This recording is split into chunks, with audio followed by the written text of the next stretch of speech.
Right now, the LEGO world is going crazy. Every theme is getting all of their sets revealed, and Ninjago's definitely no exception to that. Not only did we get a groundbreaking finale on April 30th, but just one day after that, we got every single Ninjago Summer 2021 set that's supposed to release on June 1st.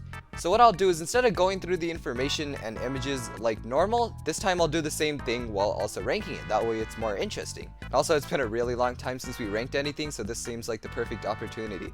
By the way, I might be biased to the season 15 sets like a lot since we just saw the episodes, so also keep that in mind while we rank them. In the number 9 and 8 spots, we have both of the 4+ sets, mainly because I can't really speak for these since these sets aren't meant for people my age.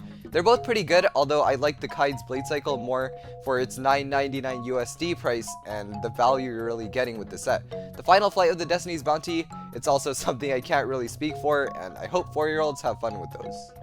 Then in the number 7 spot, we have the Fire Dragon Attack for $49.99. I really like this overall. It's just that the head looks so mini compared to the rest of the body.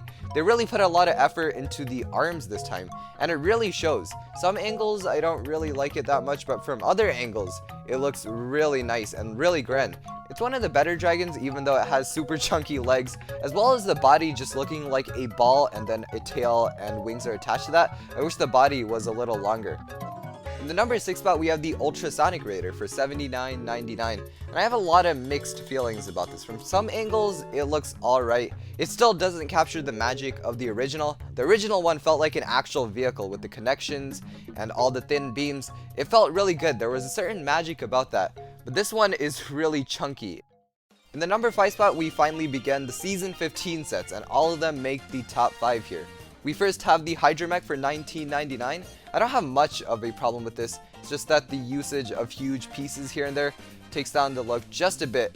But after seeing it in the show, I forgot about all of that because it was really branded super well in the show, and it makes this really desirable. For $20, what you're getting is amazing. In the number 4 spot, we have the Water Dragon for $69.99. And at this point of the list, there are really no flaws with the sets. It's just that other sets are better than the ones we're talking about right now. One thing I really like about the Water Dragon is it might have a wing flapping feature, since we see the Technic beams and also a gap for the wings to kind of flap. So if there is a wing flapping feature, that's really good. I love it when they kind of lean towards the play features a little more, because no kid is actually going to articulate the wings up and down on a ball joint when they're playing. They'll just want to press a button and flap the wings. It's so much more fun that way, and it has a swishable tail, so this is the ideal Ninjago Dragon to me. In the number 3 spot, we have the Ninja Sub Speeder. I'm heavily biased towards this as a J fan. I love J vehicles in general. After I saw this thing in the show, I was like, this is the coolest J car I've ever seen. It's $39.99, which is a reasonable price. The car looks like it's gonna roll well, it functions well as something that can transform into a submarine, and it just looks pretty sick in general. Reaching the number 2 spot. Honestly, it was really hard to choose which one makes it to the number 1 spot, mainly because both were equal, but I'm gonna have to put Temple of the Endless Sea in the number 2 spot. Mainly because the Wajira isn't really too accurate to what we saw in the show. What they're using is the Overlord Dragon's head, and I don't think it really fits, but at least the rest of the body is able to capture the essence of Wajira pretty well. The Super Nia form I'm also not a huge fan of, because Nia in the show, she didn't have a headband or a half mask, and the half mask here is off color. It's light blue, while in the box art it's dark blue, so that's also a huge issue. Let's talk about the figures actually, because Scuba Kai is in this, and that's a minifigure we never saw in the show. Another figure that highlights is Benthomar. Benthomar is a fan favorite. To get him in the set is a huge plus. But that's pretty much all for this set. Everything else is kind of perfect. Then finally, in the number 1 spot, we have the Hydra Bounty. This set is a little deceiving to the story in general, because if the sets got revealed first, we might have thought that the ninja, since they're wearing their island headbands over there, they went straight from the island into the sea, because the suits haven't changed much. But since the show came first, we know very well that this isn't true. There's also these 2 mini Woobots, something else we didn't see in the show. Kind of confused on that, but I guess for imagination, you can definitely use those.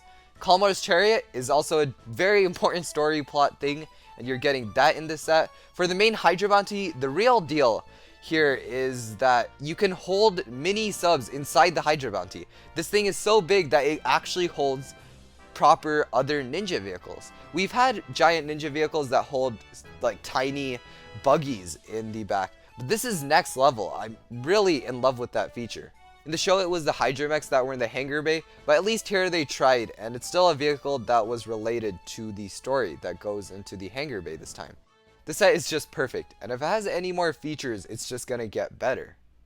However, that is all for this video looking at all of these summer 2021 sets. I'm really concerned how the ninja hold their katanas on their supposed to be oxygen tanks in the back, meaning that there's a hole in their oxygen tanks, which is pretty concerning. And I hope LEGO knows that they don't have to have a katana holder for the ninja in the back of their armor every single season. That seemed a little forced. Maybe not the most accurate wave of Ninjago, since we did get the show first this time, and it's easy to see all of the flaws. But the building is very solid, and I can't wait to pick some of these up on June 1st, or hopefully it comes out June 1st in America. Thank you for watching a ranking video, and we'll get to normal videos starting tomorrow since we're done with all of this crazy information. And as usual, we'll all see you in the next one. Bye-bye.